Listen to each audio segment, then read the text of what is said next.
Welcome to session 2 of Coping with COVID-19. My name is Gerry Vassar. I'm President and CEO of Lakeside. Hi, I'm Diane Wagenhals, and I am the Program Director for Lakeside Global Institute. This is a series that's designed to help us all think about the impact of COVID-19 to those of us who are trying to figure out what do we do as we are so closed into our worlds and things are changing so rapidly and so indefinitely in our culture. It's hard to know what's coming, and the ideas and the news and the issues we're having are so difficult.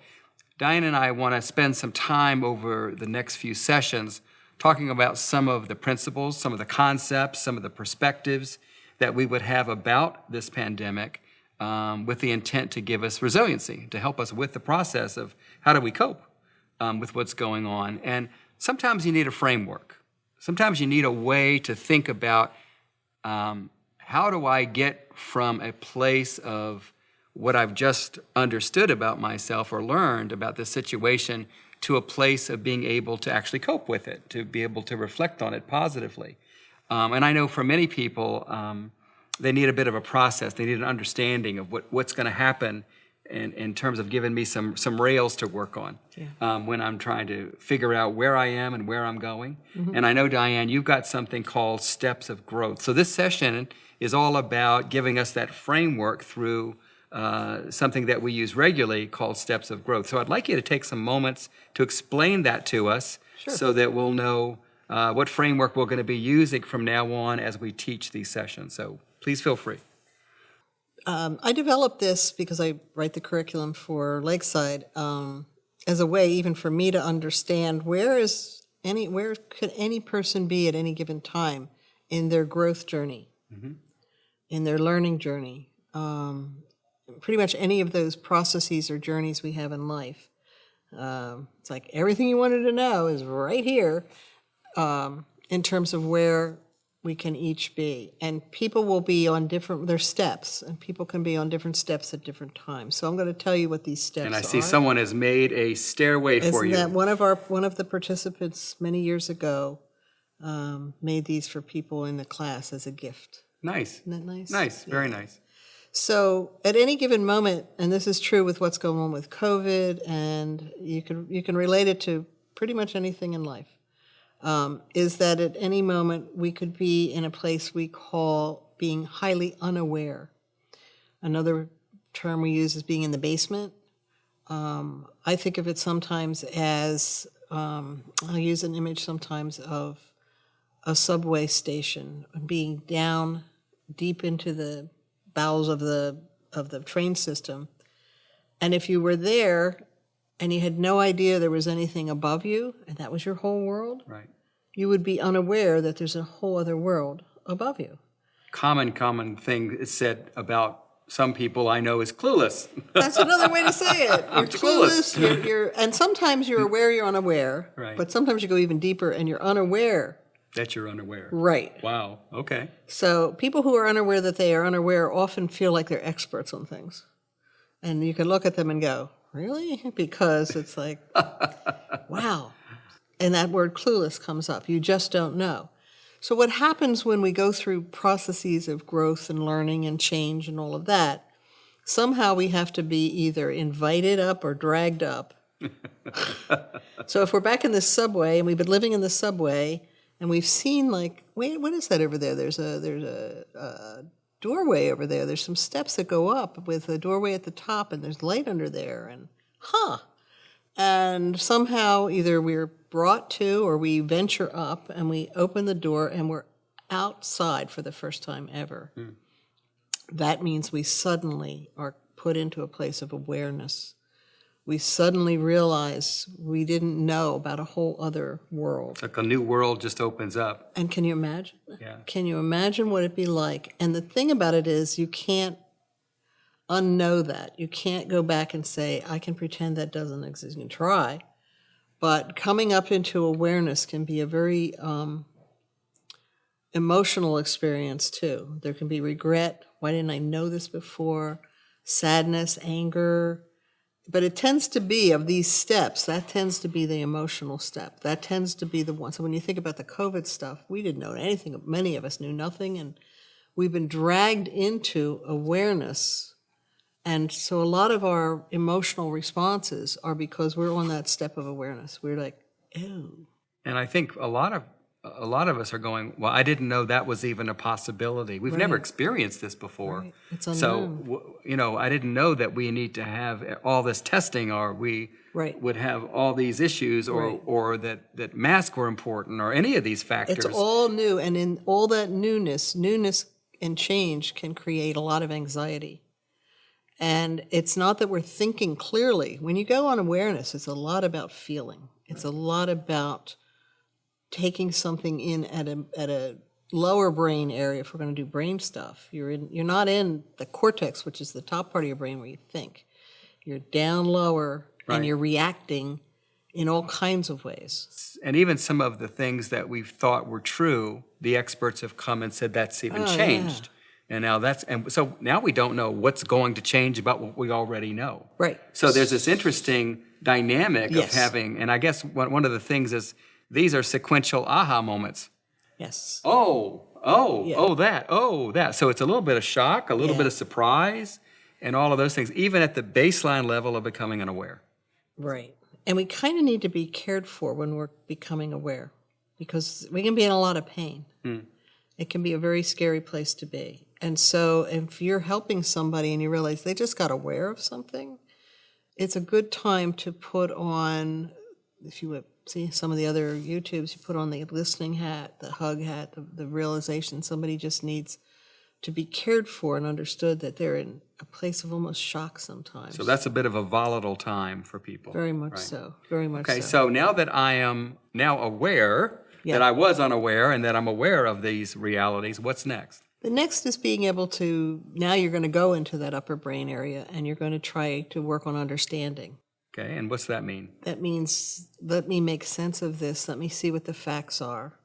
Let me put this together in logical ways so that I can understand, I can make sense of it. When you're just becoming aware, it doesn't make a lot of sense. When you start to understand something, you can almost, this is an empowering place too, because now you're putting pieces together. So with this COVID thing, you can watch it with the experts. I mean, the people on TV that are talking about it, it's like, you're really unaware. Oh, you're getting aware, and you have that scared look about you. And you're just a deer in headlights. Oh, you put some pieces together, and now you can speak kind of intellectually about it, more objectively about it. That's what that's what understanding is. So I think that there's a sense of a little more security, a little more confidence, because now I've discovered what things I could depend on, and some information that fleshes out some of the things I didn't have an understanding of, I didn't have concepts for, ideas for, and ways of understanding it. Keep using the word understanding to define understanding, but I think in the process, we're trying to gain facts and gain knowledge, and I think that gives us a little sense of power back. Knowledge is power. And when you think about our illustration of the person coming out of the subway and first being overwhelmed with new awareness and all the sensations, understanding would be at some point being able to learn, oh, this is called a city, and these are streets, and these are cabs, and these are stores, and this is fresh air, and then being able to take all that in with understanding. And so with COVID, it is like when you're ready to be able to understand. And you can move back and forth. It isn't like once you've gotten aware, you're done, and you go to understand. You can actually move up and down. You can realize, I didn't know that before. Oh, I was in unawareness, and I can anticipate that I'm going to have a reaction that has to do with becoming aware. But I want to go up the stairs. So tell me what is, after I get understanding, what's next? If you're a good boy, I'll take you up the stairs. Okay. Well, that won't happen, right? They're going to find out a little more about us, aren't they? So once you have understanding, a lot of people want to be on this step right away, which is the action step. So, all right, now what the heck do? I have understanding, but now I need a way to manage that understanding and turn it into something. So the action step is just that. It's like, so now that I have understanding, what is it that I can do? So when it comes to all this COVID stuff, people are also learning what they can actually do. And we've talked a lot about that, and we'll continue to talk about the action step of what you can do. But if you're being pulled into the action step and you haven't done the kind of your due process of going up these, it may be harder to realize or think through what action to take, because it's not based on solid understanding. Okay, it's important then we keep these things sequenced for certain aspects Yeah. of this. And I almost see that action is not, in this case, just about activity, Right. but it's almost experimentation and practice, because I'm trying to figure out what is the appropriate action Right. step based on this newfound understanding, Right. awareness and understanding that I have. Now I'm trying to enact something in Right. my life, in my world, for Right. those that I connect with, emotionally, relationally. And there's some understanding in that process, too, that it's working, not working. Yes. I'm comfortable, I'm not comfortable, I'm Right. more confident, those Right, kinds of things. Right. And if you think about taking action as a doing thing, another way is, well, it is, I guess it's doing, but it's also through understanding the brain, it's realizing actions that you can have that allow you to take charge of your brain just by the way you think. That becomes an action. To notice what you're thinking and to understand, becoming aware of it, that's the noticing, and to be better understanding of it. And let's throw compassion into that. When you go to understanding, you want to do it gently and kindly and with patience and tolerance towards yourself. So that's another piece of all of this. So your actions may not seem as dramatic, but sometimes it's just really doing the things to think about things that change your attitudes, beliefs, and behaviors. And with something like COVID and what we're struggling through, we could easily get into the awareness and understanding and simply stop. Right. Taking the action is what begins to give the power back, I think. Yeah. We feel like we've got some momentum and we've got some movement going on, and I think we have some sense of power. Yes. And then once we get through that, we start to experiment and do things, we have another step, which is? The reflection step. And the reflection step means taking a pause to say, let me think about my journey. I'm arriving at a place where I have become aware and I've understood something better and I've figured out some action strategies that I can take. What was that all about? And a lot of times when you look over your process of going up these steps, you have another aha moment, which means you're coming out of another basement. So, And that is another series of going up and down these steps. You can also, when you're on action, by the way, you can kind of lean down and pull up something from the understanding step into the action step. Do what you do with it, go back and take more from that.